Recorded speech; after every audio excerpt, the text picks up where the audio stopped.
Hello guys, welcome back to Pro Learner YouTube channel. I am Ahmed Sandhu, and in this tutorial you will learn how to pass data from parents to child in React.js by using props. So it will be very simple and straightforward thing. So first of all we will open our React project in VS Code. Okay, as you see I already opened my React project in VS Code.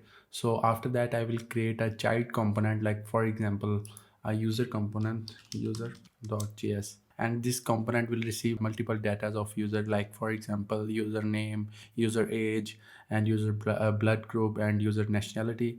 So for that I will create it a simple component. Before that I will write props here, because by using prop we will receive data of user. So first of all, the first data is name, the second data is age, profession, and this is for profession, how much years of experience the user have in his field or her field.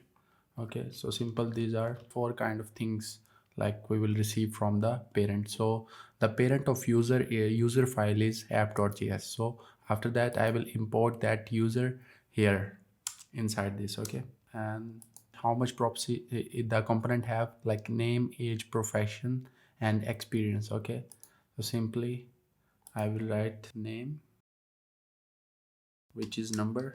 So that's why I will create an object here, simply JSX and bracket here. Okay, experience also, and the number. Okay, first of all I will write a name here.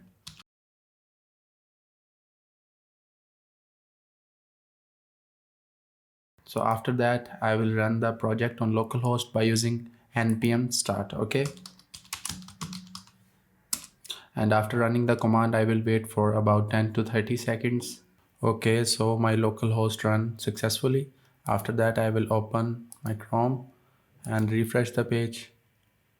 Here you see my component run successfully, like my name is John Dew, I'm 25 years old, I'm a software developer, I have 5 years experience as a software developer. So that's it. This is all you need to know about how to pass data from parent to child component in React.js by using props. So this is the very simplest way to pass data. So I hope you like the video. I will see you in the next video. Please subscribe our YouTube channel. Thank you so much. Bye.